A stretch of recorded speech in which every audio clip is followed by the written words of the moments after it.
VIH, de los cuales el único que tenemos acá en el Perú y que se solicita cuando hay fallas virológicas es el Maraviroc. El Maraviroc es el antagonista del correceptor CCR5. Ya está acá dentro de los únicos inhibidores de entrada que tenemos acá en Perú. Luego tenemos inhibidores de la unión ACD4, posteriores también a la unión de CD4, y los inhibidores de fusión, pero en otros países. Por el alto costo es que todavía no los tenemos acá en Perú. ¿Ya? Entonces, uno de los primeros en cuanto a la parte de inhibidores de unión, vemos acá Tensavir. Prácticamente estos fármacos antirretrovirales, sobre todo en este caso, van sobre las glicoproteínas GP120. ¿Se acuerdan que habíamos visto en la clase anterior de que eran parte de la estructura del HIV, ¿no? Las glicoproteínas GP120 y GP41, ¿no? El Tensavir va a este nivel, ¿no? Y previene este cambio conformacional en el caso que se requiere para la unión con el receptor del linfocito TCD4. ¿Ya? Entonces no lo tenemos, pero sí hay en realidad dentro de estos inhibidores. Luego de estos inhibidores de unión tenemos también Ibarizumab, ya bloqueamos la unión del dominio 1 del CD4 y tiene que ver también con la parte de las glicoproteínas GP120. Luego que les estaba mencionando el antagonista CCR5, Maraviroc, que sí lo tenemos, ¿no? Y que provoca pues una unión desfavorable con una región de la región B3 de la glicoproteína 120 de este VIH. Entonces el Maraviroc sí lo tenemos acá en Perú, ¿ya? Y ven que todos estos inhibidores de unión tienen que ver con la glicoproteína 120, ¿ya? Y luego tenemos al Enfubitide, que es un inhibidor de fusión. Esto viene en presentación inyectable, ¿ya? En Estados Unidos se utiliza mucho este Enfubitide, ¿no?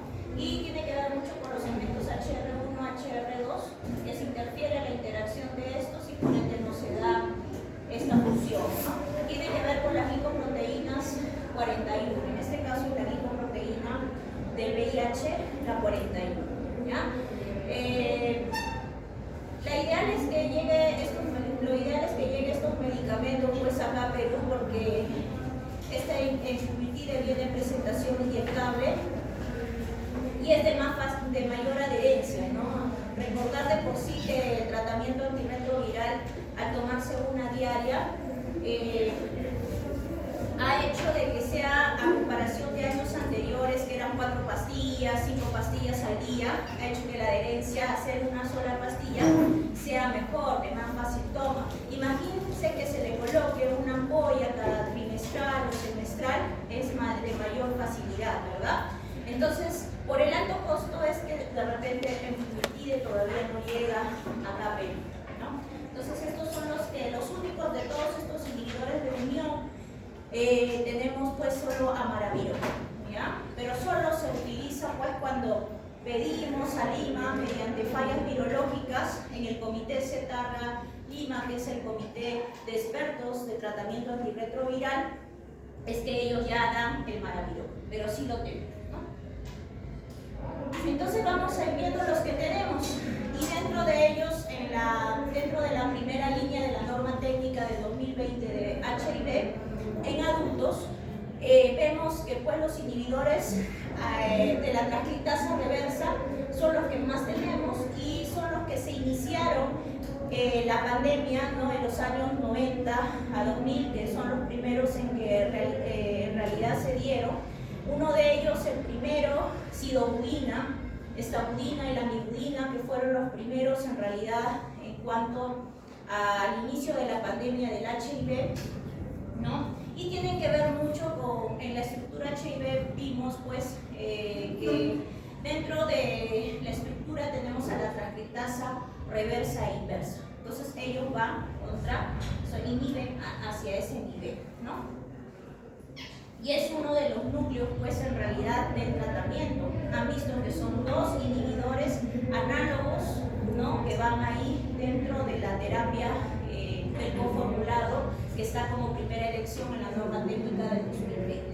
Entonces, estos inhibidores se dividen en dos: los análogos nucleósidos o nucleótidos de la transcriptasa reversa o inversa, y los inhibidores no análogos nucleósidos nucleótidos de la transcriptasa reversa, ¿ya? Entonces, en realidad vemos, por ejemplo, acá la diferencia entre ambas, pues, es que actúan, bueno, la diferencia es en que actúan como señores en los nucleótidos y provocan, sobre todo en la cadena del ADN del VIH, va a provocar la parte del alargamiento, ahí va a provocar la inhibición, ¿no? Mientras el otro, vamos a ver, uno es en la parte de alargamiento de la terminación y la otra es en el inicio, ¿ya? Por eso se diferencian los dos en cuanto a análogos y no análogos nucleósidos de la transcriptasa reversa. Entonces, dentro de los inhibidores análogos nucleósidos de la transcriptasa reversa, les he colocado acá los principales, ya, y dentro de los cuales tenofovir y lamivudina está dentro del tratamiento del coformulado de la primera línea, que está en la norma técnica del 2020 de acá de MINSA, y vemos los demás. Acá les estaba hablando de sidobudina, estabudina, que fueron uno de los primeros, y sidobudina, en los que están rotando en el Carmen, o de repente los que están en Prialé y de gestantes con VIH, sidobudina se coloca dentro de los escenarios de la paciente con VIH que es gestante. Entonces, dentro de los escenarios, en el momento del parto, ya sea parto natural, vaginal o parto en cesárea, porque ahora pueden dar las pacientes VIH parto vaginal cuando la carga viral es menor de 1000 copias por mililitro, a diferencia de la que es cesárea, ¿no? Se coloca la sidobudina endovenosa en infusión en el momento del parto. Entonces todavía estamos utilizando la sidobudina en presentación endovenosa, y en el paciente pediátrico, ese neonato de la madre gestante tiene que tomar la profilaxis de sidobudina con lamivudina en presentación en jarabe. Entonces, los que de repente están rotando en el Carmen ven más estos escenarios, ¿no? Porque es materno-infantil, y de repente en Prialé han tenido algún casito por ahí de una gestante con VIH, entonces sidobudina todavía se sigue utilizando. Ya no mucho en nuestros tratamientos antirretrovirales, como ya tenemos una norma técnica actualizada, ya nosotros tenemos que basarnos en función de esto, ¿no? Entonces, sidobudina por las reacciones adversas es que se ha ido dejando de usar. Entonces, ya nosotros en adultos prácticamente ya no lo utilizamos, ¿no? La Bacavir también, que es otro inhibidor análogo nucleósido de la transcriptasa reversa, ¿cuándo lo vamos a utilizar? Uno, primero tenemos que hacer la prueba de hipersensibilidad HbA 5701, esta prueba de hipersensibilidad, donde necesariamente se tiene, nosotros por ejemplo en el caso de MINSA mandamos al Instituto Nacional de Salud para que le realicen, porque si tiene hipersensibilidad a Bacavir puede haber una reacción muy grave y llegar hasta mortalidad, ¿no? Por eso es importante hacer esta prueba de hipersensibilidad. El Abacavir, ¿cuándo lo utilizamos? Cuando hay reacción adversa al tenofovir. El tenofovir disoproxil fumarato, que ustedes ya lo han visto en tratamiento de hepatitis B, este tenofovir disoproxil fumarato genera dentro de las reacciones adversas la parte de nefrotoxicidad, o en pacientes que tienen insuficiencia renal, yo no puedo iniciar con tenofovir. Ahí es donde yo iniciaría con Abacavir. En otros casos, de repente pacientes que cursan con cuadros de osteoporosis o en la parte de reabsorción ósea, un problema ahí en la reabsorción ósea, tenemos que también cambiar a Abacavir. Entonces hacemos la formulación que nosotros tenemos acá es Abacavir lamivudina, y lo bueno es que también tenemos el dolutegravir solo. Entonces damos con dolutegravir, este inhibidor de integrasa, ¿no? Entricitabina. Entricitabina antes venía en el coformulado el llamado atripla, el que venía tenofovir, entricitabina y efavirenz de 600, ¿no? Esta entricitabina también viene en el PrEP, la profilaxis pre-exposición, que también hay una norma técnica en el 2023. No les pido que lo lean, pero para su información, si es que quieren saber más del tema del PrEP, es tenofovir con entricitabina.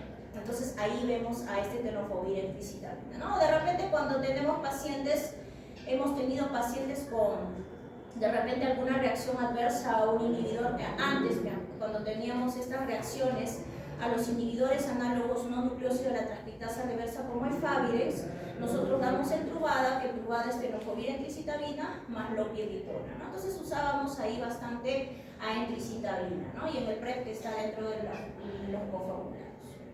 Dentro de las reacciones adversas les he colocado las que más vemos, porque si ustedes pueden ver en los aplicativos y demás, cada fármaco tiene múltiples reacciones adversas, pero las que más vemos y las que más seguimos, ¿no?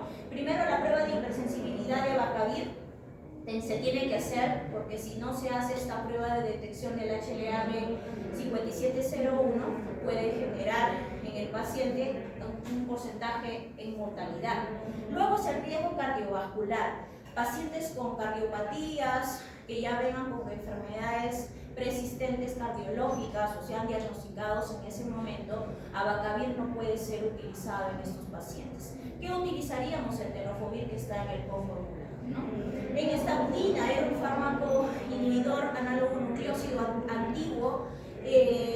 Vemos acá que dentro de sus principales reacciones adversas es acidosis láctica, una de las cuales es lo que se ha visto más con este fármaco, también neuropatías y las lipodistrofias. En general, todos estos inhibidores análogos de la transcriptasa reversa generan lipodistrofia, ¿no? Entonces la lipodistrofia, ¿no?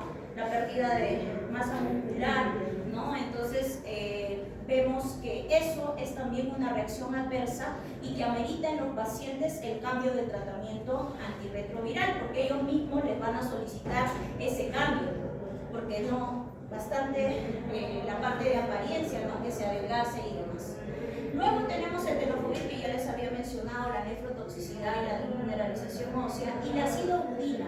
¿Por qué se ya ha dejado prácticamente al ácido budina? Porque los pacientes dentro de las reacciones adversas presentaban cuadros de anemia, también acidosis láctica dentro de las principales reacciones adversas. Entonces acá yo les he puesto las principales, porque les dije, a veces, ¿no? Por ejemplo, tuve a un paciente que tuvo una reacción, no tomaba nada y no había en realidad pérdida de cabello, y vino al consultorio por la alopecia que presentó, ¿no? Bien marcada, que hasta necesitó trasplante capilar, y vieron que el factor de riesgo acá era parte del tratamiento antirretroviral que ya estaba recibiendo.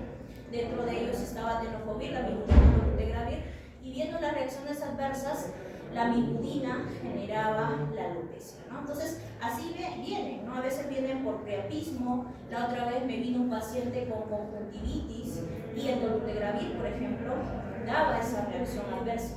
Entonces, nosotros no vamos a tener todas las reacciones adversas de cada fármaco, pero sí las principales. Entonces, les estoy colocando las principales, ¿ya? Luego tenemos los no análogos nucleócidos de la transcriptasa reversa. Los no análogos tenemos los primeros, el Favirex, ¿no? Era uno de los más antiguos, la nevirapina también uno de los más antiguos, del inicio también del tratamiento antirretroviral acá en Perú que se da. Y pues por las múltiples reacciones adversas que se han visto en estos fármacos, es de que también se vio la comparación con los inhibidores de integrasa, y entre los inhibidores de integrasa más estos, el que tiene menos reacción adversa son los inhibidores de integrasa, porque varios pacientes que han utilizado con formulaciones con Favirex han dejado de tomar el tratamiento porque genera mucha reacción, cefalea, mareos, de repente también térmicas también genera, pero más la cefalea, los mareos, los trastornos neuropsiquiátricos también. Por eso cuando uno inicia un tratamiento antirretroviral se pasa por el servicio de psicología y se tiene que ver si hay adicciones a ciertas sustancias y si el paciente está cursando con depresión. Porque el Favirex tiene una de las reacciones en donde se ven los estudios que hay aumento de intento de suicidio, ¿no? Hay bastante aumento en porcentaje de suicidio. Entonces, se ha visto que, se tiene que hacer una buena evaluación psicológica en estos pacientes antes de que nosotros hubiéramos empezado con Efavirenz, ¿no? Y han venido, ¿no?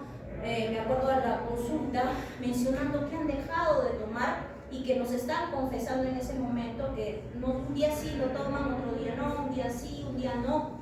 Y recordar que estos fármacos duran, según su PKPD, solo 24 horas, ¿no?, en el organismo, por eso es cada 24 horas, ¿no?, en el caso de Efavirenz. Y al tomar un día sí, un día no, un día sí, un día no, vemos que no hay una buena adherencia, no se cubre la MIC del virus en este caso, y genera resistencia, ¿no? Entonces, miren lo que una reacción adversa puede hacer en que el paciente deje de tomar el tratamiento y pueda generar una resistencia a ese fármaco que está tomando, ¿no? Entonces, en realidad el enfoque del tratamiento antirretroviral es un enfoque multidisciplinario, por eso no solo lo llevamos los médicos, hay bastante personal que lo lleva, las enfermeras, psicólogas, asistente social, constantemente viendo, porque la idea es también que estos pacientes no desarrollen resistencia a los fármacos, esa es la idea de esto, ¿no?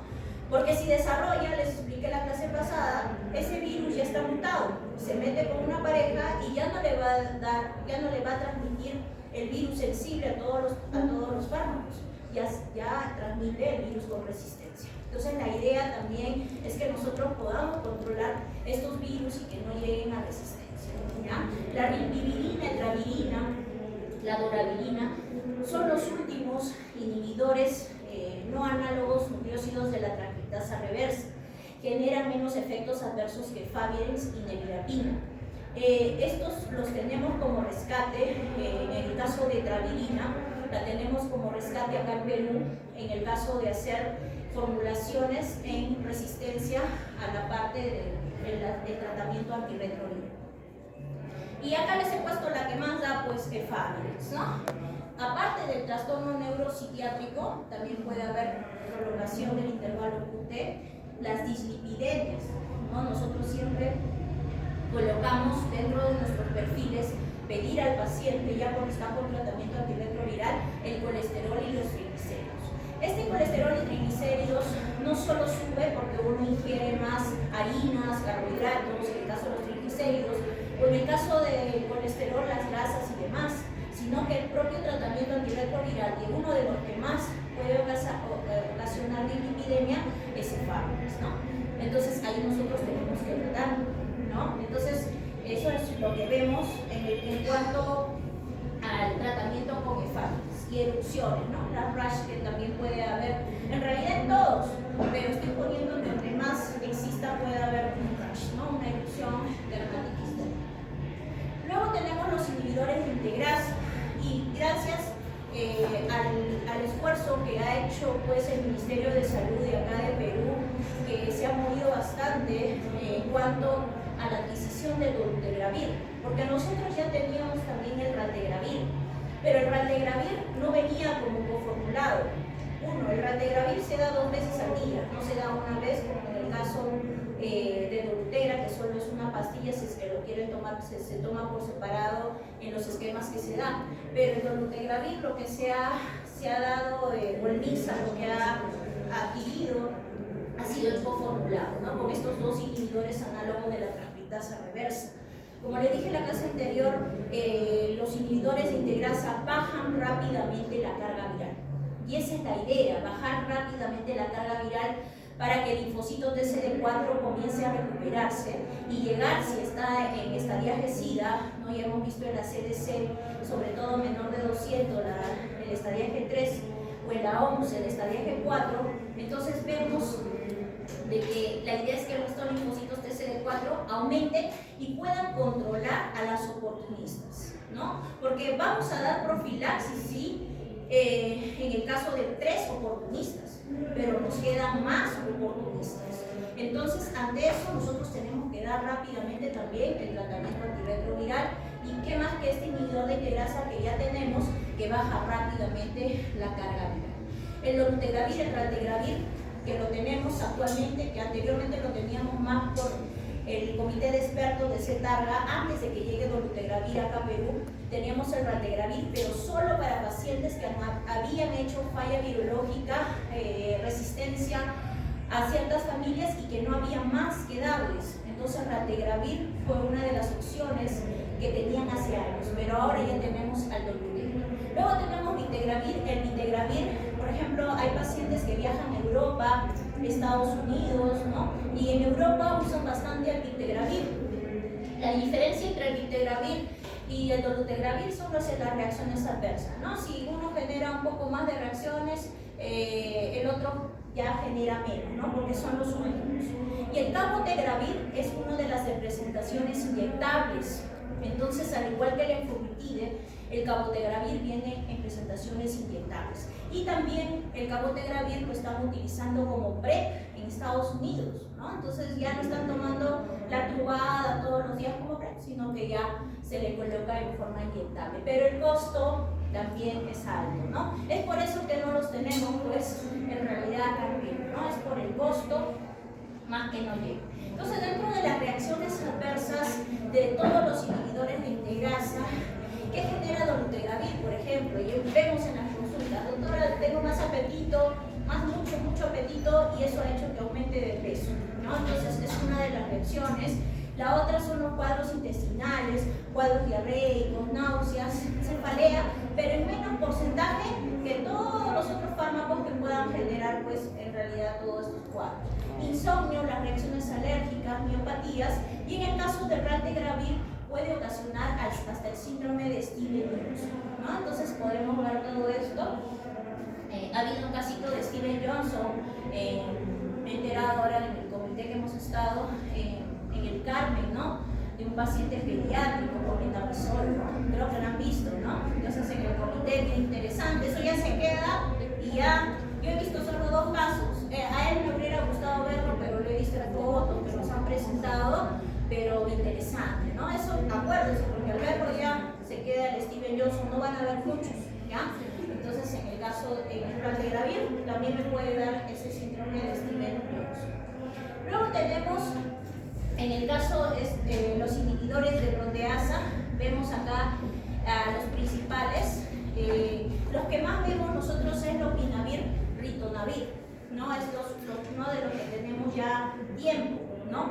El ritonavir es el potenciador de todos los demás, de darunavir, atazanavir y lopinavir. Siempre tienen que estar juntos para poder potenciar y llegar a lo que se quiere, que estén todos sobre la MIC de este virus, ¿no? Entonces, por ejemplo, los estudios de darunavir y ritonavir son uno de los mejores en comparación a otros fármacos, y también está dentro de los esquemas de biterapia.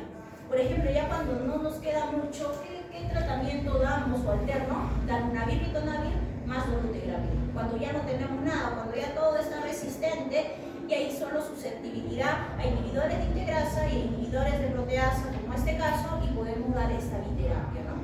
Luego el atazanavir y ritonavir también lo tenemos, y el opirritona, como les dije, lo tenemos ya mucho tiempo. Entonces, dentro de las reacciones adversas, las principales son más gastrointestinales, en el caso de los inhibidores de proteasa, ¿no? Entonces van a presentar cuadros diarreicos, náuseas, vómitos, dolor abdominal, se puede presentar, y en el caso de atazanavir, hiperbilirubinemia. Entonces va a venir al consultorio y que no les genere de repente ver las escleras sintéricas, ¿no? Entonces van a ver eso en los pacientes, ¿ya? Como parte de la reacción adversa diatazana. Entonces, para hablar de interacciones medicamentosas, en realidad es también todo en realidad hay tantas interacciones que todas no las vamos a aprender.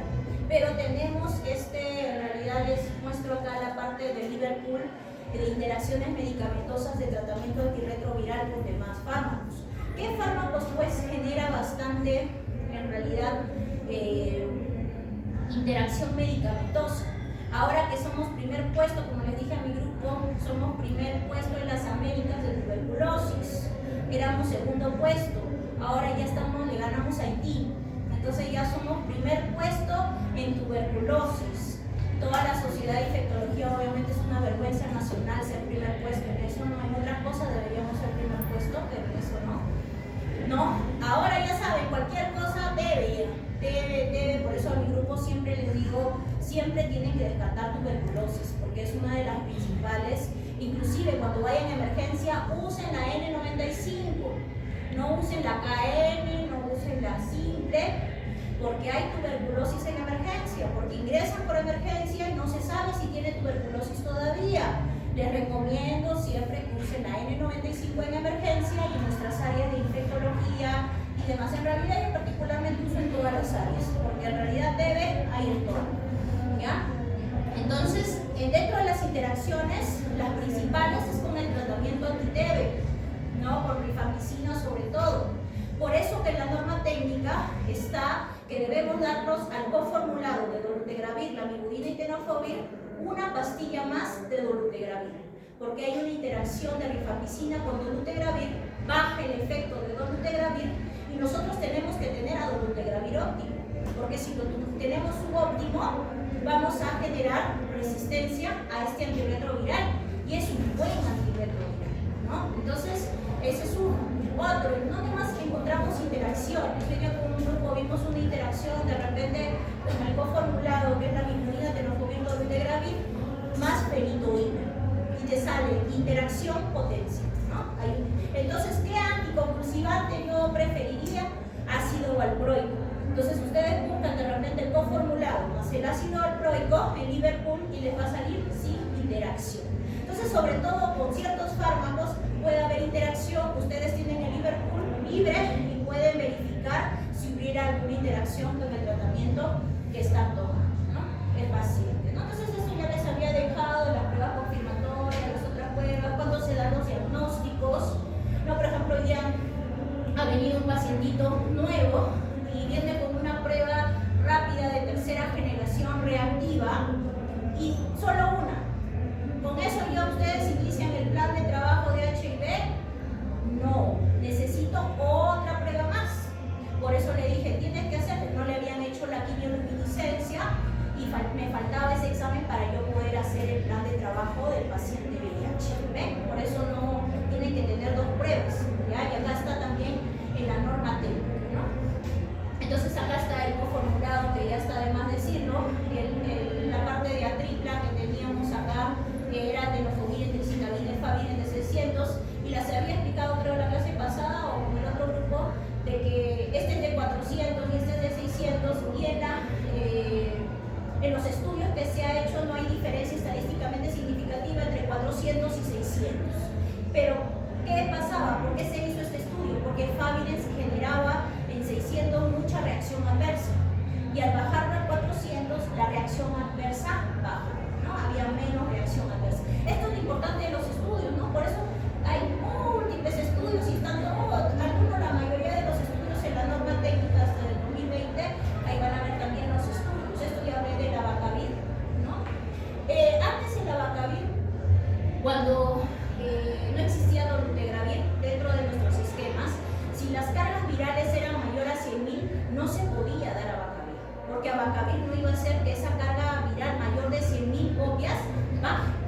Pero ahora con dolutegravir sí podemos dar, porque dolutegravir es inhibidor de integrasa, baja rápidamente la carga viral. Ya no es necesario, eso era con Faviren, ¿no? Cuando hacíamos la combinación de repente de abacavir, lamivudina y Faviren. Entonces ahí yo no podía dar en pacientes con cargas virales mayor de 100.000. Pero ahora con dolutegra sí se puede, ¿ya? Y están todos los estudios, hasta lo que la norma técnica tiene, el estudio BIM, ¿no? Todos estos estudios donde en realidad se ve todo, cuál es el mejor tratamiento, qué esquemas y terapias dar, ¿no? Como les dije, ustedes tienen que dominar el tratamiento antirretroviral que está en la norma técnica cuando salga. Ya cuando son fallas virológicas, de todas maneras nosotros lo vamos a tener que ver. Entonces la idea es que sepan más o menos cómo funciona todo esto del tratamiento antirretroviral. Acá lo que les dije de cuando tienen tuberculosis, nosotros, creo que el doctor todavía no les da la clase de tuberculosis, pero nosotros cuando diagnosticamos tuberculosis y HIV, nosotros tenemos que empezar con el tratamiento de tuberculosis. Entonces, ¿por qué? Porque se puede producir el síndrome de reconstitución inmunológica. Entonces, si no tratamos bien a TB, se da este síndrome y genera empeoramiento en el paciente hasta aumento en mortalidad en el paciente.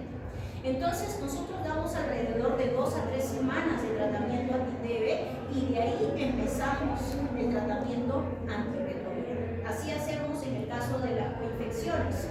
Ahora, si el paciente está ya con el tratamiento y está con el esquema conformulado de dolutegravir, lamivudina y tenofovir, yo tengo que dar una dosis más de dolutegravir por la interacción medicamentosa que hay con rifampicina.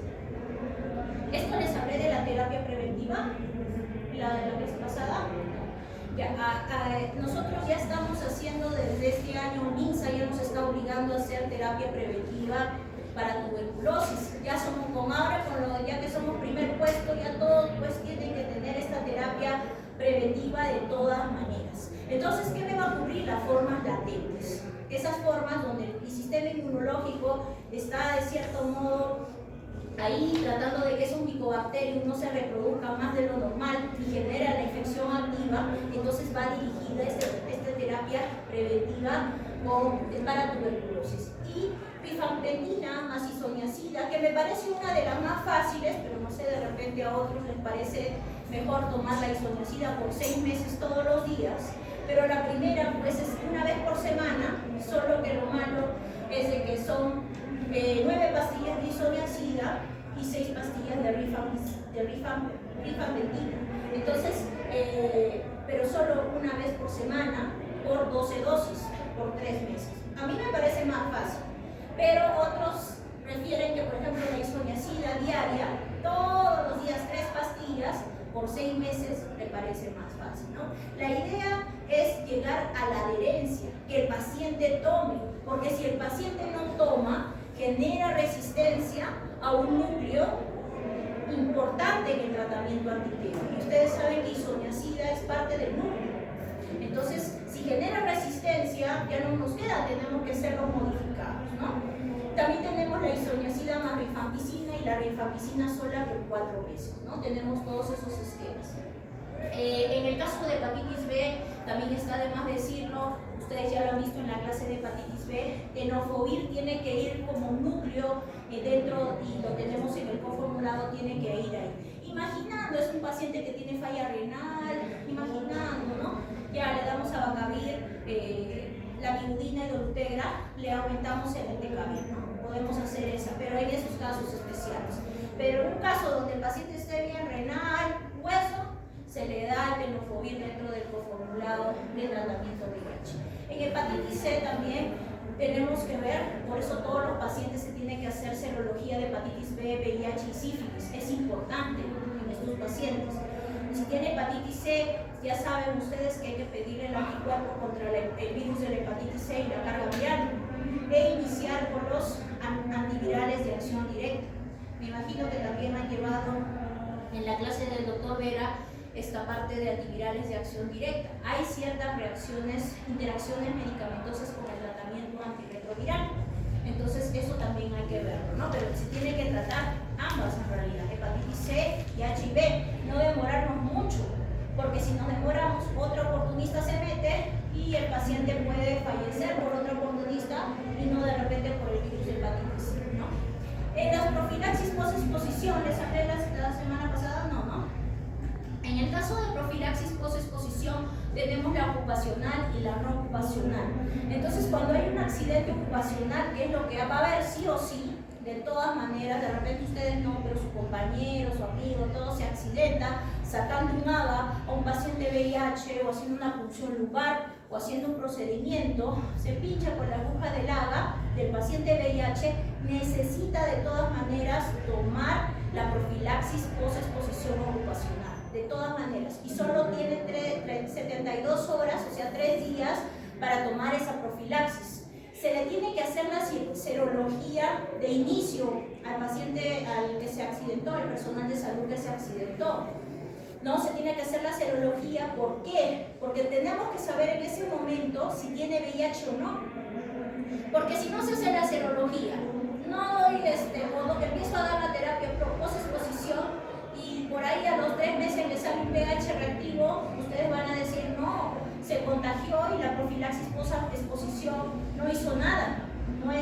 eso se tiene que hacer una serología de inicio, porque hemos tenido varios pacientes así también, que los hemos diagnosticado en la prueba de serología de inicio, ¿no? Del día del accidente, imaginando, ya sea de hepatitis B, también he tenido un casito también de una paciente, y ya nosotros damos tranquilamente la posexposición. Entonces, dentro de la posexposición solo es un mes, es como el conformulado, que es parte del tratamiento antirretroviral con dolutegravir, tenofovir, lamivudina. Tenemos otras coformulaciones ahí con darunavir, ritonavir, más truvada, tenofovir, entricitabina, ¿no? O en el caso de truvada, tenofovir, entricitabina más lopinavir, ¿no? Entonces, o también nos han venido esos pacientitos, y por eso siempre les digo, a veces aburre un poco escuchar a las de epidemiología, de repente ir a sus capacitaciones. Cuando ingresan como internos les dan capacitaciones de bioseguridad, cosa que yo estoy observando en los externos, internos,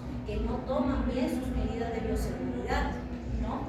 En una de ellas es la eliminación de las agujas y los punzocortantes. Hay una cajita roja donde hay que botar. Entonces ha habido varios pacientes de limpieza, o sea, personal de limpieza, que se ha pinchado con las agujas o bisturí que caen en las bolsas, y se han pinchado, y ahí ya no tengo de otra, tengo que dar profilaxis post-exposición, porque yo no sé de qué paciente es. Entonces, cuando es un paciente desconocido, se tiene que dar también profilaxis post-exposición. Ya, entonces bastante cuidado, por eso todo esto que se nos indica. Cuando yo no daría, o le puedo suspender, porque ha habido casos, ¿no? Que justo un sábado en la madrugada se pincha por ahí, emergencia al toque. No hay de repente prueba de serología para ese día, sino para el lunes. Y al paciente tampoco no se le ha podido hacer la prueba de serología, imaginando. Entonces la enfermera al toque le da y tiene su kit en emergencia, y un kit los sábados y domingos. Por eso cuando hay accidentes ocupacionales sábado y domingo, la enfermera tiene un kit ahí. Se te da dos pastillas hasta que acudas por nuestra estrategia, y ya nosotros te damos por el mes la profilaxis. Entonces ha pasado en que inicia, y de ahí le saca la serología al paciente, se ve la serología del paciente del cual se hizo el accidente, y sale negativo. Entonces ya cuando yo tengo la serología con el cual se accidentaron, yo ya puedo suspender esa profilaxis con tranquilidad. Pero en el caso no, se ha desconocido. Hace poco ha habido una licenciada que ha tenido un accidente en emergencia y ha venido 7 días después. Yo no le puedo dar ya profilaxis post-exposición. Entonces va a tener que hacerse su serología. Les digo porque hay accidentes. Cuando uno tiene un accidente recién se asusta, ahí es donde ya se asusta. Particularmente yo sí he tenido un accidente con un paciente haciendo una punción lumbar, un paciente con VIH, con carga viral de 4 millones, se sabía la carga viral, y ahí nomás la enfermera me dieron truvada más tenofovir, entricitabina, más atazanavir, ritonavir. No había todavía el dolutegravir, ahí con la vida. Entonces te asustas porque es un accidente. Yo creo que había ocasionado accidente a otra que estaba mirando y no teníamos la mascarilla ni los lentes. Por eso es importante siempre tener sus mascarillas cuando hagan procedimientos. Puede salpicar por ahí, les cae y ya tienen que tomar profilaxis. ¿Ya? Entonces, miedo sí te da.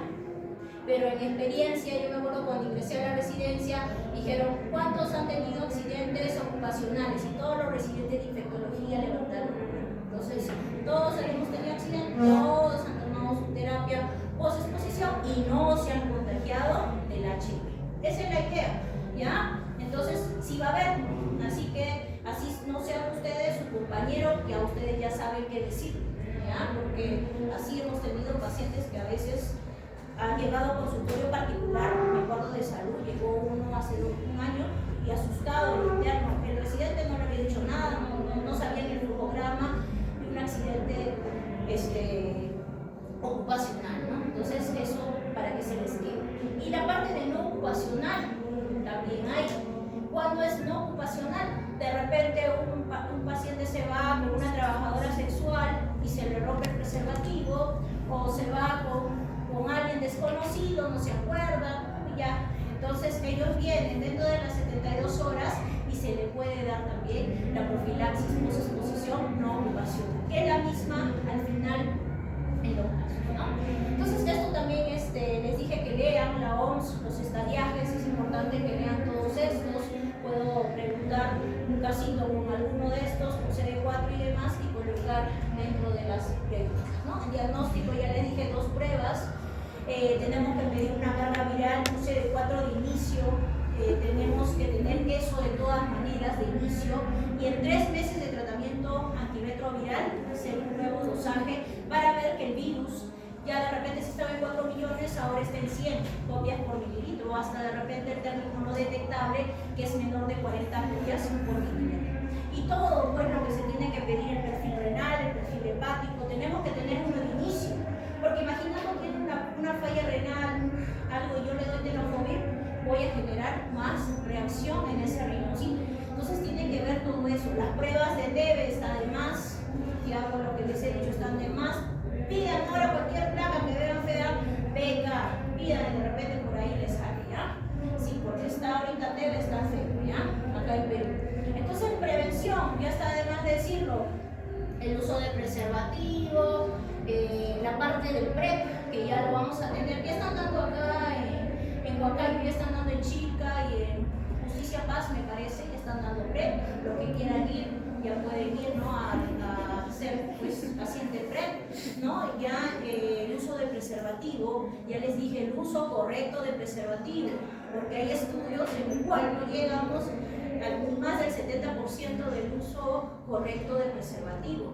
Y sobre todo que lo que ha incrementado más en todo este tiempo son las enfermedades como sífilis y gonorrea, sobre todo en los países donde ya no usan preservativos, solo usan el PrEP, ¿no? Ahora, aparte del PrEP, también están utilizando pues antibióticos que van contra gonorrea y contra sífilis, y hay, pero son más fármacos, ¿no? Entonces, la idea, yo creo, siempre preservativo dentro de los primeros. La educación que está de más decir, cómo usar, cómo llegar al centro de salud, toda la parte de en realidad educativa. Se han visto estudios en la circuncisión que también baja la parte de transmisión, se ha visto en algunos estudios. El estigma que tenemos que bajar, ese estigma, esa discriminación al ver un paciente VIH y discriminarlo como si fuera un leproso o en la antigüedad, no. Y hay que quitarnos eso porque cualquiera, ahorita hay bastante personal de salud que tiene diagnóstico, inclusive colegas han tenido, y por eso no vamos a discriminarlos, ¿no? Ya sabemos las formas de transmisión, está de más decirlo, ¿no? Entonces todo eso, en realidad en cuanto a los enfoques de la One Health, de la ONU-SIDA, que debemos detectar rápidamente a pacientes con VIH, el 95%, debemos dar rápidamente el tratamiento antirretroviral y debemos lograr su supresión virológica, es lo que se quiere lograr. Supresión virológica, está de más decirlo, que llegue a una carga viral no detectable. Entonces, esa es la idea en cuanto a VIH. Y no olvidar, el 1 de diciembre, siempre el Día Mundial de la Lucha contra el SIDA, ¿ya? Entonces, este es un tema también larguito, infecciones oportunistas, ¿ya?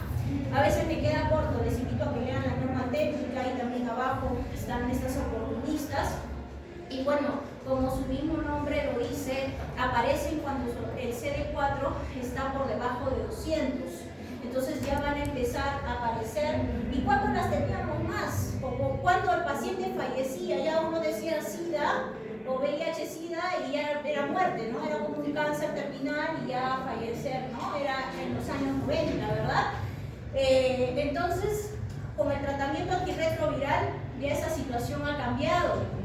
Entonces hay menos fallecimiento por enfermedades oportunistas, pero todavía vamos a ver algunas hospitalización, ¿no? Entonces vemos como el CD4 está menor de 200 o cuando está en un estadiaje 4, sobre todo de la que más voy a hablar. Y la primera que voy a hablar es sobre la neumonía por neumocistis.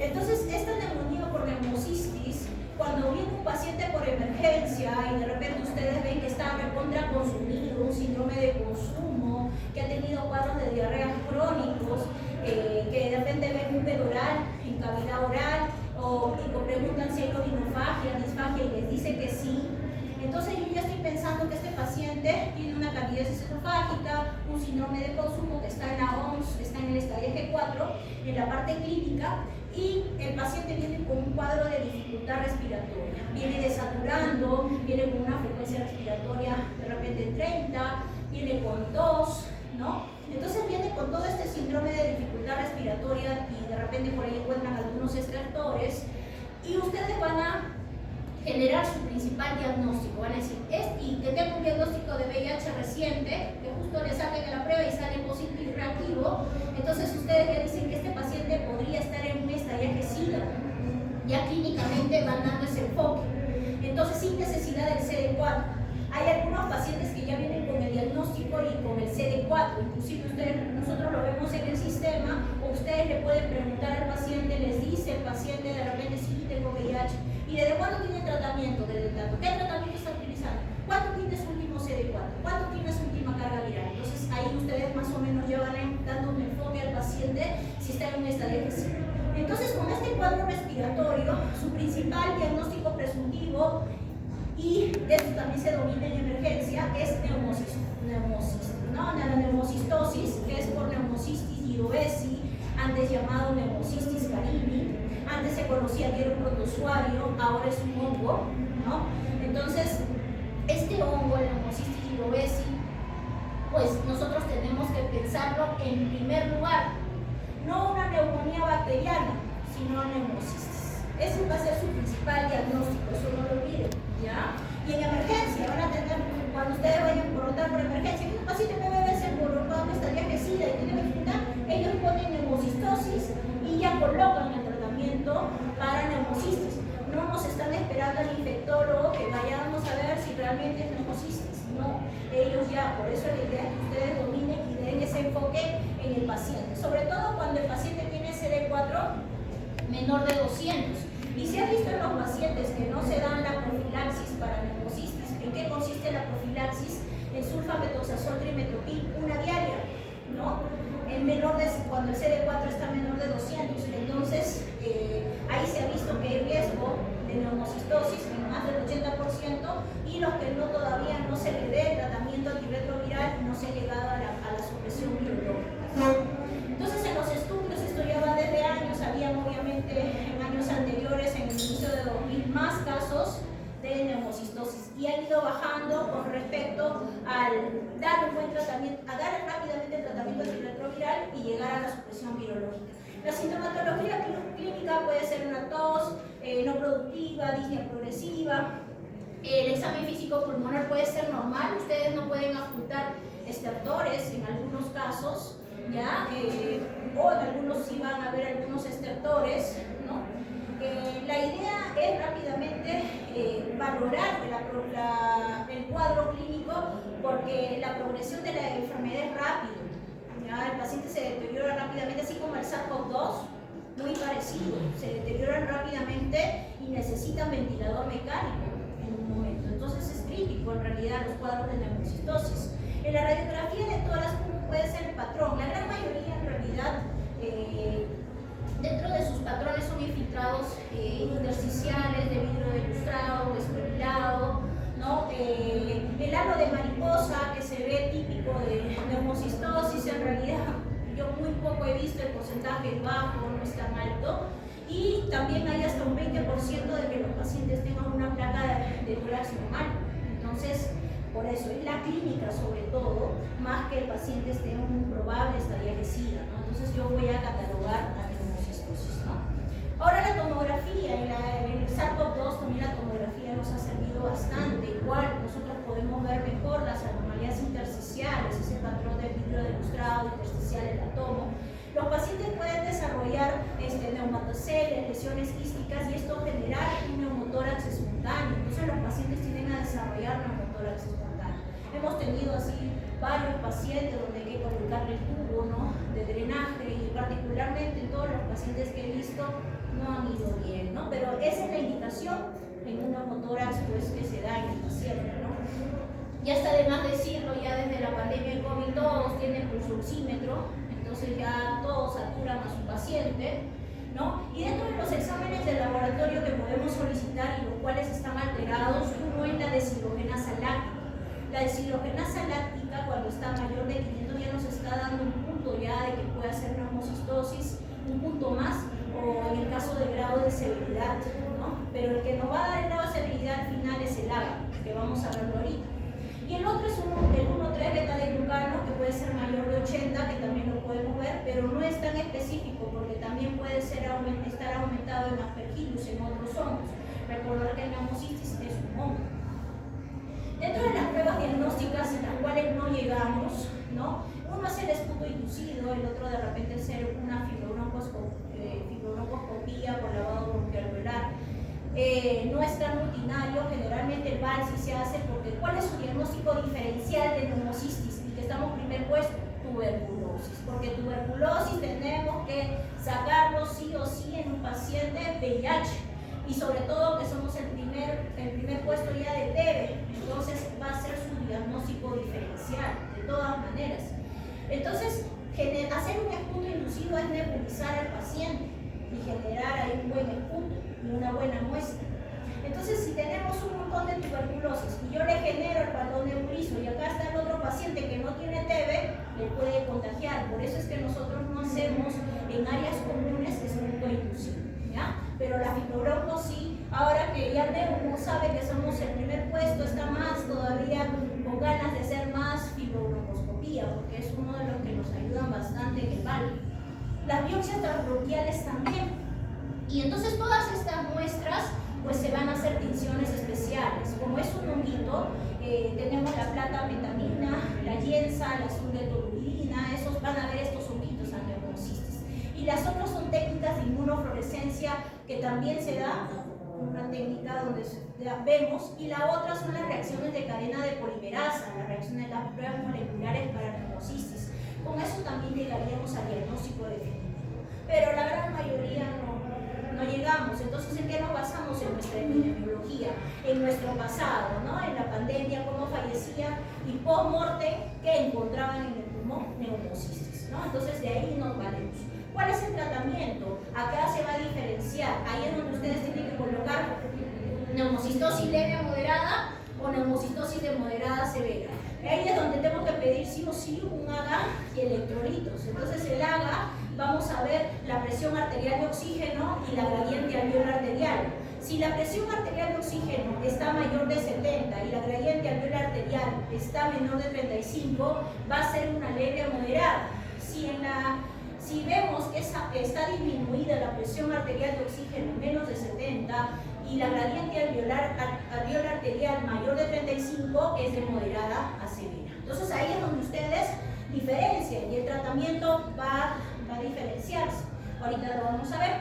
En el caso del tratamiento, la primera elección es sulfamethoxazol trimetoprim. Entonces lo fraccionamos en 3 dosis.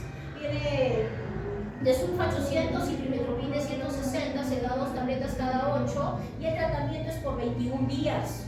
El tratamiento para neumocistosis, ya sea leve, moderada, severa, son 21 días de sulfamethoxazol trimetoprim, ¿ya? Si hubiera alguna reacción alérgica, podemos probar de repente con taxona, clindamicina, atovaquona, ¿no? Ver todo eso en realidad para poder dar dentro de las alternativas si son alérgicos. En el caso de moderada a grave, el paciente está pues con todo el estrés, hasta inclusive puede tener indicación para ingreso a ventilador, ¿no? Entonces aquí ustedes se acordarán del PKPD, la biodisponibilidad. La biodisponibilidad de sulfamethoxazol trimetoprim del 80 hasta casi el 90, no llega tanto a 90, pero tiene una biodisponibilidad así. Entonces, ¿yo qué biodisponibilidad necesito en este paciente inmunosuprimido? Una biodisponibilidad del 100%. ¿Y cómo lo logro? Con la presentación endovenosa, ¿no? Entonces, acá está indicada la presentación endovenosa. Nosotros sí la tenemos. En el hospital Carmen hay hospitales que no los tiene. Carmen también tiene, Friale también me imagino. Pero si no hubiera y el familiar no lo puede postear, ya tendríamos que dar en vía oral, ¿no? Entonces, eso es lo que idealmente es pues endovenoso. Entonces, alternativas, la idea es la desensibilización. Ustedes habrán visto en sífilis que un alérgico a penicilina se tiene que desensibilizar, ¿no? Idealmente acá también sería la desensibilización, pero ya saben que esas desensibilizaciones se hacen en áreas de UCI UCI o en trauma shock y no en una convencional, ¿no? Entonces, a veces no se puede. Si no se puede, ya haber pues otros tratamientos como clindamicina endovenoso, betamidina y otros, ¿no? ¿Cuál es la diferencia entre leve, moderada y de moderada a severa? Ambas reciben sulfamethoxazol por 21 días, pero la diferencia está en que van a utilizar corticoides los que tienen de moderada a severa, a grave, basándonos en prednisona. Del primero al quinto día son 80 miligramos de prednisona. Del sexto al 10º día son 40 miligramos de prednisona. Y del 11º al 21º son 20 miligramos de prednisona. En total, 21 días, junto al sulfamethoxazol trimetoprim. Acá está abajo la conversión. Ustedes pueden, como hablamos también del PKPD en el caso de sulfa, lo mismo pasa con los corticoides, ¿no? La biodisponibilidad también es mejor en un inyectable, ¿no? Y acá está el equivalente de 40 miligramos de prednisona, yo podría dar 32 miligramos de metilprednisolona, ¿no? Entonces, ahí es donde nosotros podemos convertir estos corticoides, ¿no? ¿Cuándo nosotros iniciaríamos el tratamiento antirretroviral? Dentro de las 2 semanas del diagnóstico de la neumonía por reumocistis. Sí he visto en los estudios que el síndrome de reconstitución inmunológica en reumocistis no es mucho, muy poquito, casi en realidad ni llega al 5%, muy pequeño. Entonces se decía de que se podía iniciar los dos a la par inclusive, pero ¿cuál es nuestro gran problema? Tuberculosis. Entonces ese gran problema hace que nosotros no podamos iniciar y se quedó pues que sea el tratamiento antirretroviral dentro de las 2 semanas de tratamiento con neumocitis, ¿no? Entonces la profilaxis secundaria, se termina el tratamiento 21 días y ustedes saben de por sí que ese paciente, el CD4 está menor de 200, entonces yo tengo que continuar una profilaxis secundaria con sulfamethoxazol trimetoprim. Ya no la dosis de 6 tabletas al día, sino una tableta al día, porque hasta que el CD4 sea mayor de 200, para que lo vuelva a proteger no solo contra neumocitis, sino contra toxoplasma y contra las coxillas intestinales, ¿no? Entonces va para ahí la profilaxis, se da una tableta de sulfamethoxazol trimetoprim hasta que el CD4 sea mayor de 200. Las otras enfermedades que tenemos son las pacientes que llevan, acuden con focalización neurológica, síndrome convulsivo, de repente, y se acuerdan de repente el neurocisticercosis cuando llegaron. Una de las principales síndromes son focalización y convulsivo, y estamos en un país, en una región endémica de neurocisticercosis, ¿no? Aquí de repente viene un paciente PBS con ese cuadro, no está descabellado decir sí, puede ser neurocisticercosis, pero no va a ser nuestra primera opción cuando el paciente esté sospechando que el CD4 está menor de 200. Entonces ya ustedes clínicamente están viendo si tienen las características, no tienen múltiples características, si no tienen el CD4, ya no piensen primero en neurocisticercosis, se tiene que pensar primero en toxoplasmosis. Pero no es que yo voy a sacar a cisticerco también, lo puedo poner, porque somos una área endémica de cisticercosis, ¿no? Acá sobre todo cuando el CD4, se han visto más casos cuando el CD4 es menor de 100, ¿ya? Pero no significa que ser menor de 200 yo no pueda pensar en toxoplasma, ¿ya? Se ha visto más en CD4 menor de 100. Y acá toxoplasma gondii, pues este parásito, por eso les pedí que fortalezcan esta parte de parasitología. ¿Cómo se llegaría pues al diagnóstico definitivo, imaginando en una biopsia? Encontrando pues los taquisólitos de toxoplasma gondii, ¿no? En el cerebro, ¿no? Sería un diagnóstico ya definitivo sin duda, ¿no? ¿Cómo se ha visto pues en la parte de epidemia? Porque en el inicio de esta pandemia VIH la gente fallecía por los trastornos de focalización, iba post-morte, encontraban esos taquisólitos y la gran mayoría de esos post-morte ha sido por toxoplasma. Por eso es que es catalogado también dentro de las primeras cuando ustedes tengan estos pacientes. Entonces, dentro de las manifestaciones clínicas ya está por demás decir la síndrome de focalización, síndrome convulsivo, la cefalea, fiebre que pueden tener los pacientes, ¿no? El parálisis de pares craneales, ¿no? Focalizar revisando el paciente, podemos ver, ¿no?, los principales en cuanto a porcentaje, en cuanto a sintomatología, dolor de cabeza, fiebre, convulsiones, ¿no?, la focalización neurológica, también cuadros de meningismo también puede haber en estos pacientes, pero en menor porcentaje, ¿no? Entonces, en cuanto al diagnóstico, es más difícil llegar a una biopsia. No todos llegan a una biopsia. Por ejemplo, en Carrión, neurocirugía es bien proactivo. Ellos han estado ayudándonos bastante en biopsias. Con la aguja estereotáxica nos han estado ayudando y hemos estado llevando un diagnóstico definitivo, sobre todo en lesiones que son medias atípicas para toxo o que tenemos dudas, ¿no?, o en pacientes que ya hemos empezado tratamiento para toxo y no ha habido mejoría. Entonces nos ha ayudado al servicio de neurocirugía a llegar a esta anatomía patológica y se han podido encontrar pues a toxoplasma en la biopsia. Al no tener siempre esto, nos tenemos que valer de las imágenes, uno, y lo otro del IgG para toxo, ¿no? IgG, el TORCH, tenemos el IgM y el IgG. El IgG para toxo. ¿Por qué no usamos el IgM? Porque el paciente no tiene inmunidad. Entonces, al no tener inmunidad, está inmunosuprimido, el IgM no va a salir, pero sí va a salir la memoria. Recordar que el toxo y los virus herpes se pueden reactivar, muy similar también a TB, que se reactivan cuando la inmunidad está suprimida. Entonces, aquí el que nos puede ayudar en cuanto a serología es el IgG para toxoplasma, ¿no? Entonces la vemos, ¿no?, en técnicas de ELISA, en técnicas de inmunofluorescencia, y sí se ha visto y nos guiamos de esas técnicas, ¿ya? Pero de IgG, no de IgM, ¿ya? Entonces, en cuanto a la tomografía, lo primero que se da en emergencia es este examen, ¿no?, la tomo. A veces no vemos bien las lesiones, para eso pedimos mejor la resonancia magnética, ¿no?, de encéfalo con contraste, en donde vemos mejor estas lesiones, ¿no?, con captación de doble anillo, donde vemos pues y también que les gustan los ganglios basales, ¿no? A toxo les gusta ubicarse en ganglios basales también, ¿no? Entonces nos guiamos imagenológicamente y nos puede dar un punto más de que toxo está ahí metido, ¿no? Entonces acá vemos las lesiones, ¿no?, acá en el céfalo. Y dentro del tratamiento, el tratamiento es de al menos 6 semanas, ¿ya?, de tratamiento para toxoplasmosis, ¿ya? Entonces la idea es esa. ¿Y cuál es la terapia de primera línea? Es pirimetamina más sulfadiazina más leucovirina, pero no tenemos pirimetamina acá en el Perú mucho. Teníamos en el INEM, pero ahora no lo tenemos. Por ejemplo, una experiencia que tuve, por ejemplo, en Argentina sí tienen pirimetamina y le dan como primero, porque es la primera línea.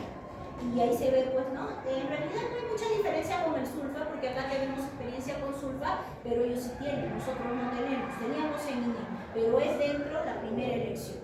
Ya nosotros, al no tenerla, ¿qué usamos? El sulfamethoxazol trimetoprim, y nos va bien en realidad, no con sulfatrimetoprim. Entonces también tenemos otras opciones, ¿no? Con clindamicina, atabacona, tenemos otras opciones de tratamiento, y recordar que son al menos 6 semanas de tratamiento para toxo. Ahí nosotros tenemos una imagen de inicio, tenemos que solicitar una imagen de control. Nosotros, como no tenemos mucho los medios y demás, al mes, pero lo ideal en los estudios al corte sería los 14 días, ¿no?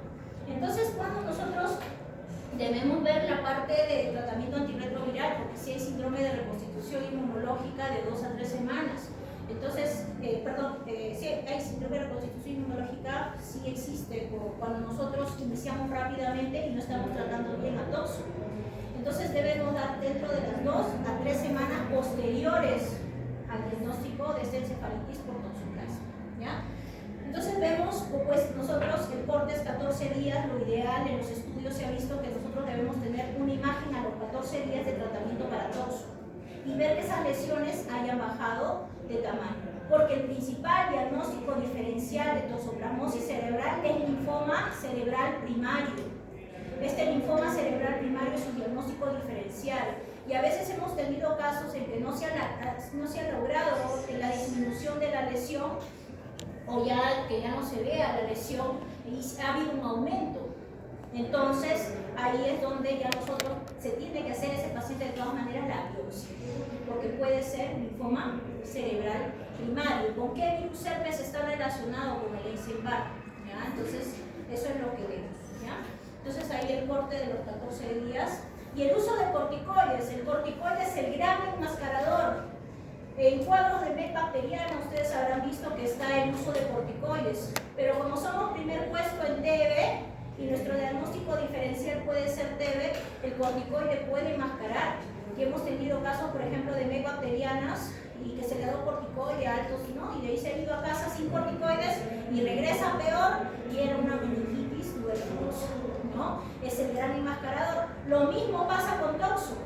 En toxo no se debe dar corticoides a menos que haya un gran edema alrededor de la lesión, y manitol, que también se utiliza, ¿no? Entonces, un gran edema se puede dar corticoides, pero vigilando, ir desescalando lo más rápido posible.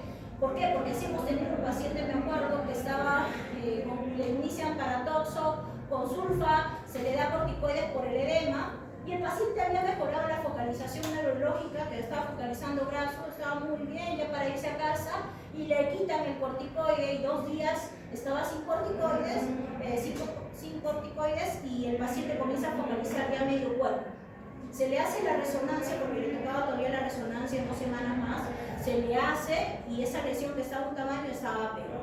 Entra biopsia y sale un linfoma cerebral primario. Entonces ahí vemos, por eso el corticoide es el gran enmascarador, ¿ya? Entonces siempre si lo van a usar, suspéndanlo desescaladamente en forma rápida, porque si no, no vamos a saber si hay por ahí otra enfermedad que está enmascarada, ¿ya?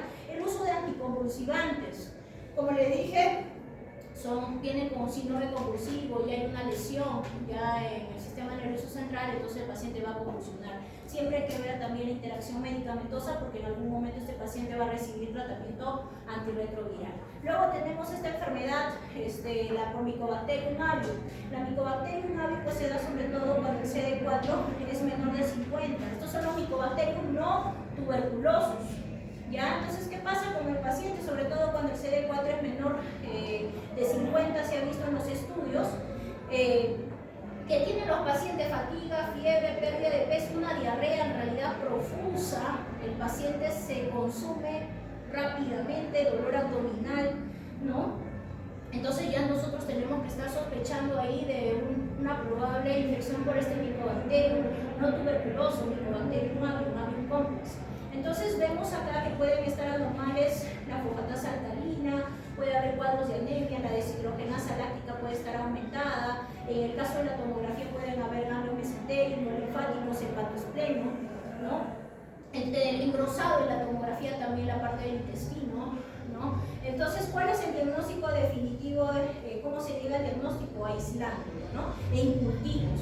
Por eso en el BK o en esto también va y crece, al INS crece y sale a veces el Mycobacterium, en este caso avium complex. De repente en técnicas de Bactec, cuando vean tuberculosis también podemos encontrar en los cultivos a Mycobacterium avium complex, ¿no? Y el tratamiento pues tiene que ir macrólido, ahí tenemos acitromicina, claritromicina más el etambutol, ¿no? Y el tratamiento debe ser aproximadamente 1 año. Entonces eso vemos. Cuando nosotros tenemos que iniciar el tratamiento antirretroviral rápidamente, en este paciente no va a generar tanta síndrome de reconstitución inmunológica, pero sí hay que evitar que otra oportunista se meta y se lo lleve, ¿no? Entonces eso básicamente en el caso del Mycobacterium avium. En el caso de Cryptococcus meningia, vemos está implicado el Cryptococcus neoformans, en la gran mayoría también tenemos el Cryptococcus gali, pero en este Cryptococcus neoformans se ha visto esta enfermedad cuando el CD4 más está en menor de 100. Y si está en menor de 50 más, todavía aumenta el porcentaje de Cryptococcus meningia. ¿Cómo viene el paciente con un síndrome de hipertensión endocraniana, ¿no? Cefalea, náuseas, vómitos? Entonces acá la indicación de todas maneras es la punción lumbar, ¿no? No vamos a esperar la tomo que le realicen, después de la tomo recién, no. En el caso de un paciente VIH en estadiaje SIDA, ¿ya? En ese paciente sí hay que hacer la punción lumbar. No es que primero hay que hacerle la tomo, ¿ya? En el caso de otras enfermedades, ahí sí la tomo es primero, antes de la punción lumbar. Entonces ya está de más decir el cuadro de hipertensión endocraniana, que es lo que más vemos. También puede haber signos meningios en el paciente. También desarrollan algunos, cuando es diseminada, desarrollan estas lesiones umbilicadas, también podemos tener sospecha también de criptococosis, ¿no? También puede irse al pulmón, se disemina. Criptococo también se disemina en sangre, también lo podemos encontrar. Entonces el síndrome de hipertensión endocraniana, los pares craneales, ¿no? Todo eso vamos a ver. ¿Cómo se diagnostica? Con la punción lumbar. En la punción lumbar, ¿qué vamos a pedir? Lo ideal sería pedir un antígeno criptococósico. No siempre hay el antígeno criptococósico, ya sea el cualitativo, el cuantitativo, el lateral flow. También tenemos las pruebas moleculares, por ejemplo en cardio tenemos el Fil-and-Ray, el líquido cefalorraquídeo, y ahí sale criptococo dentro del Fil-and-Ray, de la prueba molecular. Y lo otro también sería en la tinta china. Entonces, si ya ustedes, es lo que más hay en todos los hospitales, la tinta china, en la tinta china pueden evidenciar el directo de criptococo, no hay duda de que el paciente tiene criptococosis meningia. Tengo que iniciar rápidamente el tratamiento para criptococo, no puede demorar, ¿ya? Entonces esa es la idea.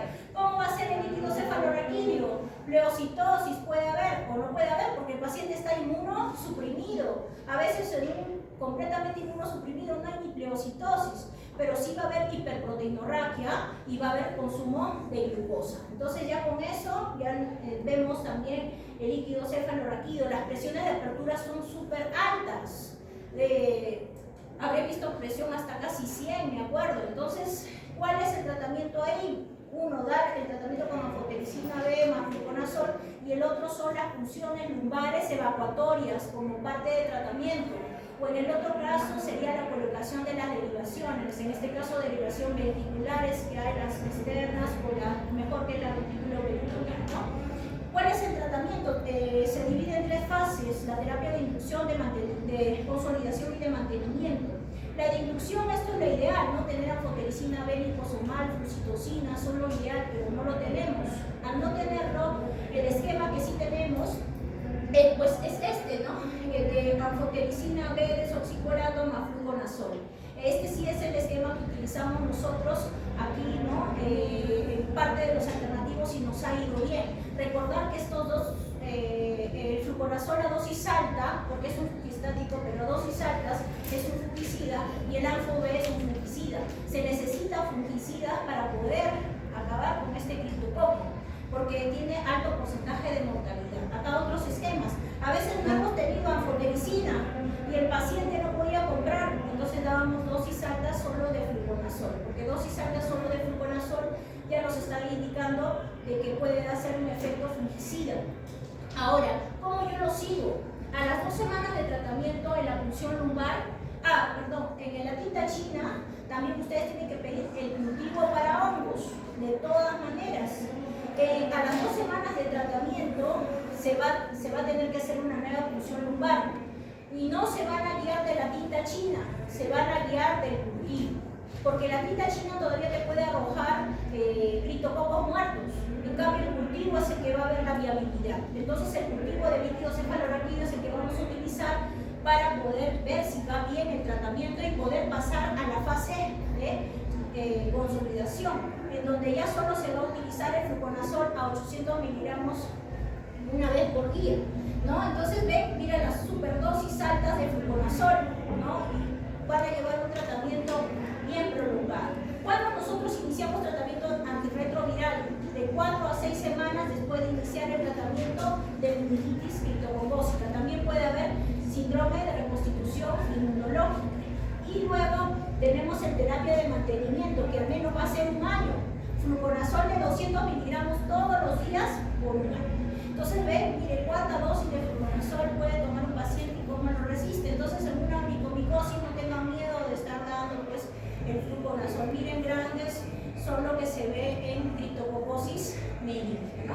La otra, tenemos la enfermedad por citomegalovirus. Ahora tenemos una paciente que ya salió en el fondo de ojo, citomegalovirus. Entonces es una retinitis por citomegalovirus. ¿Cuándo lo vemos más? Cuando el CD4 está menor de 50, lo vemos más. Pero la paciente que les estoy mencionando, que tenemos en cardio, tiene un CD4 de 95 y tiene una retinitis por citomegalovirus, ¿no? Entonces, ¿qué se ve en la retinitis por citomegalovirus? Acá no va a ayudar el fondo de ojo. Si en el fondo de ojo te coloca el citomegalovirus, no hay duda de que es una infección por citomegalovirus y tengo que iniciar tratamiento de todas maneras. No van a esperar otra prueba ni demás, hay que iniciar. Entonces, ¿qué es lo que más se ve?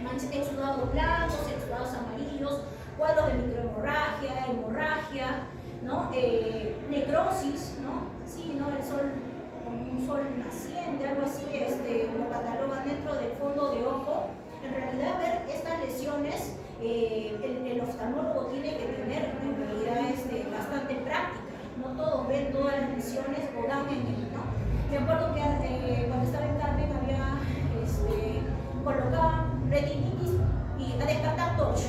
Y ahí torch que me agarra toxo, me agarra herpes, me agarra cito, y yo tenía que dar tratamiento para toxo, tratamiento para cito, ¿no? Para todo, ¿no? Pero viendo estas imágenes, el que tiene bastante práctica va preciso. Y ahí es donde yo puedo dar un buen tratamiento. Citomegalovirus no solo se va al ojo, se va al sistema nervioso central, se va al gastrointestinal, se va a la médula ósea, ocasionando pancitopenia, síndromes nefagocíticos, ¿no? Entonces se puede ir a cualquier lugar y genera la sintomatología clínica correspondiente. Al igual que en toxo, nosotros utilizamos el IgG, acá también utilizamos el IgG para citomegalovirus. Entonces de eso me voy de ese marcador, me voy a guiar. Y las otras también son las técnicas moleculares o de cargas virales de citomegalovirus que también puedo usar, pero son caras, ¿no? Entonces dentro del tratamiento tenemos la terapia de inducción que va a ser con ganciclovir o valganciclovir de 14 a 21 días. También las inyecciones intravítreas que se puede utilizar en el caso del oftalmólogo también se le puede dar. Luego sigue la terapia de mantenimiento, en donde ya el valganciclovir o el ganciclovir, la dosis baja, cuanto a valganciclovir que se daba 900 cada 12, en este caso solo se da una vez al día. De ahí tenemos terapia alternativa con foscarnet y cidofovir, y en el caso de esofagitis o colitis, el tratamiento en los estudios nos dice que de todas maneras tiene que ser con ganciclovir y no con valganciclovir. El valganciclovir como primera elección lo van a ver en retinitis o citomegalovirus, pero en cuadros de esofagitis, encefalitis y colitis, el ganciclovir es el que debemos utilizarlo. ¿Cuándo vamos a iniciar tratamiento antirretroviral? Después de las 2 semanas de tratamiento para citomegalovirus. O sea, se inicia el tratamiento para citomegalovirus. Si imaginamos una retinitis por citomegalovirus, hay que pedir una evaluación por oftalmología en 2 semanas de tratamiento para ver cómo está ese ojito, ese fondo de ojo, porque si no, para poder también pasar a la parte de mantenimiento también, ¿no? Y poder dar bien el tratamiento también antirretroviral. En otra enfermedad del sistema nervioso central, el EMI, la leucoencefalopatía multifocal progresiva. Este es por el virus JC, el virus por el nombre John Cardigan, ¿no? Entonces, cuando nosotros vemos más, cuando el CD4 también está menor de 50, es donde vemos pues con esta enfermedad. Entonces, pues hay cuadros de focalización, alteraciones cognitivas, los campos visuales, ¿no? Vamos a ver también en las imágenes el famoso dedo de guante, que puede ser sugestivo en el caso de la resonancia magnética de esta leucoencefalopatía multifocal progresiva. Para confirmar el diagnóstico no es necesario la detección del virus JC. Por las imágenes es uno o la otra es la biopsia, en realidad la biopsia estereotáxica que se da y que hemos tenido un casito años anteriores por el cual un residente ganó un premio, ¿no? Lo presentó un paciente con PBB sin estaría SIDA con una leucoencefalopatía multifocal progresiva por el virus JC, ¿no? Entonces acá el famoso dedo de guante y vemos pues que no hay un tratamiento específico para el virus JC. Entonces, ¿qué es lo que tenemos que hacer? Lograr la optimización del tratamiento antirretroviral. Al final, el CD4 es el que va en realidad, a tratar de que el virus JC ya no siga replicando, lo va a controlar. Entonces, el tratamiento antirretroviral es lo indicativo en estos pacientes. Candidiasis esofágica. Ustedes lo que tienen que preguntar siempre es la difagia o rinofagia, el dolor retroesternal, ¿no? Recordar que esta candidiasis se puede dar por Candida albicans, no albicans, ¿no? Entonces nosotros vamos a iniciar, se van a ver en el nube oral estas lesiones blanquecinas, ¿no?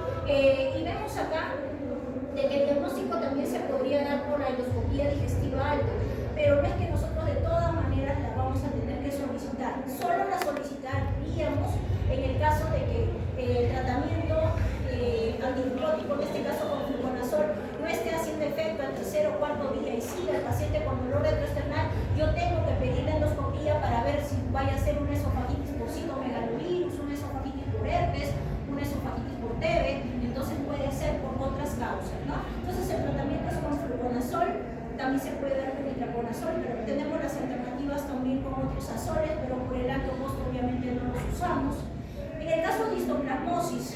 histoplasmosis es definitoria de SIDA. En Estados Unidos ustedes van a ver múltiples artículos de histoplasmosis diseminada cuando el CD4 está menor de 150. Acá sí tenemos histoplasmosis, tenemos selva.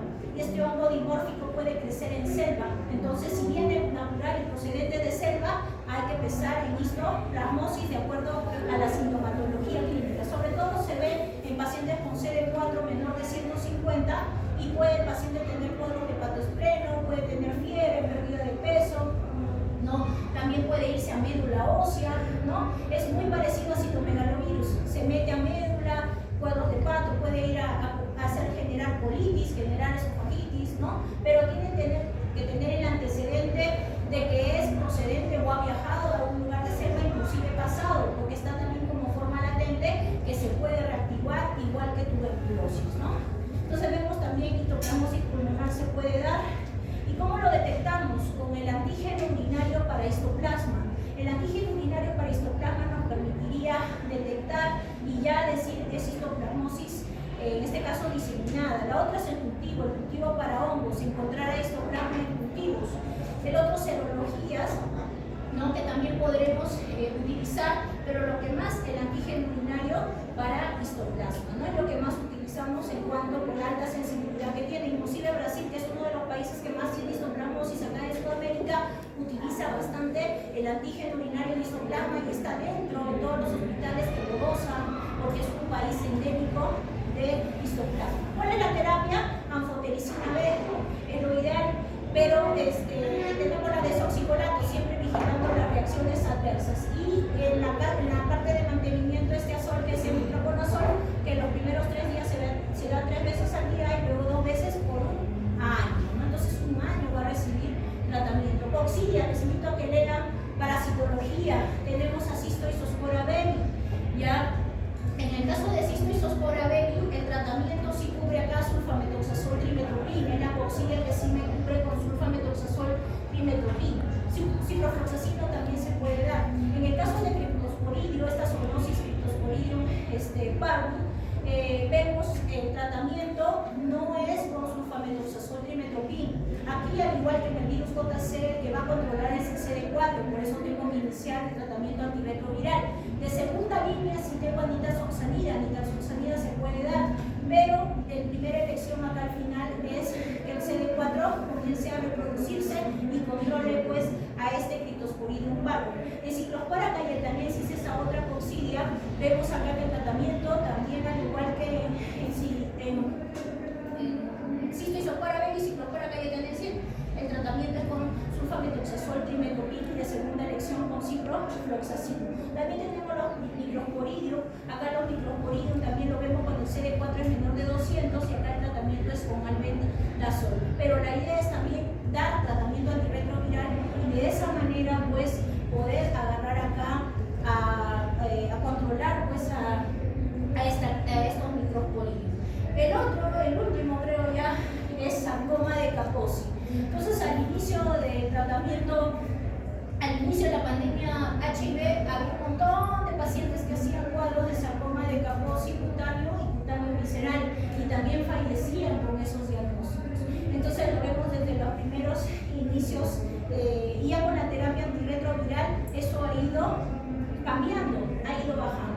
Entonces, cuando les dije que examinen al paciente de cabeza a pies, lo tienen que hacer, porque estas lesiones violáceas están entre los dedos del pie y a veces ni examinan los pies, no examinan atrás, no examinan acá. Cavidad oral también puede haber estas lesiones violáceas. Entonces, ya, si ustedes tienen un paciente VIH y un probable estaría que SIDA y tiene estas lesiones, entonces ustedes tienen que colocar dentro de sus principales diagnósticos a sarcoma de Kaposi, ¿ya? Entonces esa es la idea, se tiene que diagnosticar. ¿Y cómo se hace el diagnóstico? Mediante la biopsia de la lesión cutánea. Ya cuando yo tengo la biopsia de la lesión cutánea, también el sarcoma de Kaposi tiene relación con el virus herpes 8, ya esa relación con virus herpes 8, y el diagnóstico se hace mediante la biopsia de piel, se ve a sarcoma de Kaposi cutáneo. Ya cuando tengo ese diagnóstico, yo tengo que ver que el paciente no tenga la visceral. Tengo que taquear, hacer una tomografía de tórax, una tomografía gastrointestinal para ver si por ahí hay una visceral, porque hemos tenido así casitos que les han hecho endoscopía, hay lesiones en gastrointestinal, sacan la biopsia y también les sale sarcoma de Kaposi visceral. Entonces el tratamiento varía, ¿ya? El tratamiento en un sarcoma de Kaposi solo cutáneo se tiene que dar solo el tratamiento antirretroviral para el VIH. Al igual que en otras, va a controlar al virus del sarcoma de Kaposi, en este caso el 8. Pero si ya tenemos el visceral, ya tenemos en este caso que dar tratamiento quimioterápico. Ahí es donde, conjuntamente con oncología, con Plactaxel, que es una de las tratamientos que se da conjunto con el tratamiento antirretroviral, es el cual el paciente va a recibir en estos casos, ¿ya? Entonces la quimioterapia en realidad. Y por último, la profilaxis primaria que les había mencionado, cuando el CD4 es menor de 200, se tiene que dar el sulfamethoxazol una tableta para cubrir ¿qué? Neumocistosis, toxoplasma gondii y ¿qué? Toxina intestinal, Cistospora cayetanesi y Cistoisospora B. Cryptosporidium parvum no me cubre sulfamethoxazol, trimetomida. Ya chicos, entonces les invito a que vean la norma técnica de adultos de VIH. Diego no llegó, ¿no? Ya, con Diego voy a comunicarme porque creo que hay una propuesta, vamos a ver, de que no sé si ya les dijo de que el examen sea de repente de esta